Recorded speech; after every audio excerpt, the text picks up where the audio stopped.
darhaqiqat bu yerda bir narsani aytmoqchiman. Bizlar mana e,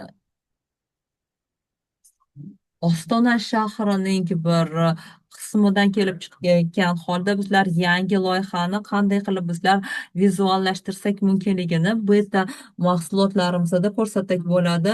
Arviewer deb nomlangan va qarang, bu bizlarga aynan loyihalarimizni haqqoniyligida ko'rsatib berishga ko'rsatilgan. Mana bu yerda meshni, ya'ni hamma shaharga hammasini bizlar yaratganmiz batafsil tarzda. Mana shu va bundan tashqari qurilayotgan obyektlar ham ko'rsatilgan va bular hammasi bizlarga hajmli jismlarni ko'rsatib beryapti va buni hammasini bilan bog'liq ma'lumotlarni ham ko'rsak bo'ladi va mesh modelda mavjud bo'lgan binolarni ham ko'rsak bo'ladi va qurilish maydonchalari ham bu yerda bor va bundan tashqari bizlar buni ko'rib qiyoslasak bo'ladi bir-biriga. Ya'ni bu yerda mana shu mavjud bo'lgan batafsil meshdan bir qismini bizlar olsak bo'ladi. Bu web ilovasidan foydalangan edik. Oldin bizlar pro versiyasiga kirar edik. Hozir mana web ilovadan ham foydalansa bo'ladi. Endi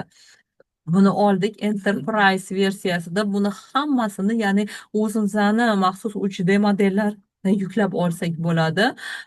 Mana bu yerda 3D object degan narsa bor va bu yerda tahlil va qilish 3D modellardan, 3D modellardan foydalansa bo'ladi va mana web brauzerda shunaqa joylasak bo'ladi. Mana misol bularni chiziqlari bo'yicha va keyin bularni qiyoslasa bo'ladi. Qanday qilib buni u yoki bu usulda qurilish ssenariylarini qiyoslash uchun imkoniyat yaratadi va bu mana shu ArcGISning korporativ ma'lumotlar bazasiga bu avtomatlashtirilgan tarzda tushib ketadi va o'zingiz ko'ryapsiz, mana men domenlardan foydalandim, bu yerdagi mana shu atributlardan foydalandim va natijada bular hammasi vizuallashtiriladi. Bularni qiyoslasa bo'ladi va bundan tashqari yana men 3D modelni qiyosladim. Ya'ni bu yerda mana bularni hammasini qiyoslasa bo'ladi. Men hammasini Sys Engine'da qildim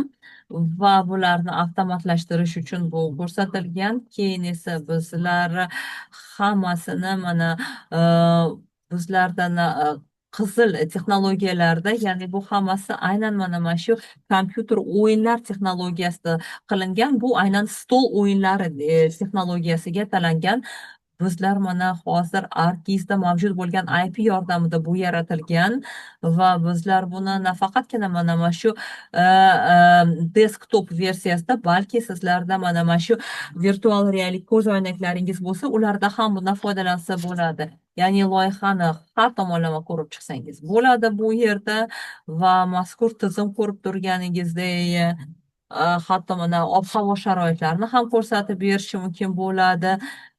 Kun paytlari, kunduz tun paytlari qanaqa ko'rinishini, ya'ni hammasidan biz qandaydir tasavvurga ega bo'lishimiz mumkin bo'ladi. Lekin nafaqatgina tepadan bizlar buni har qaysi qismdan ko'rishingiz mumkin bo'ladi va mana misol hududga o'tganingizda xuddi siz binoga kirganday bo'lasiz.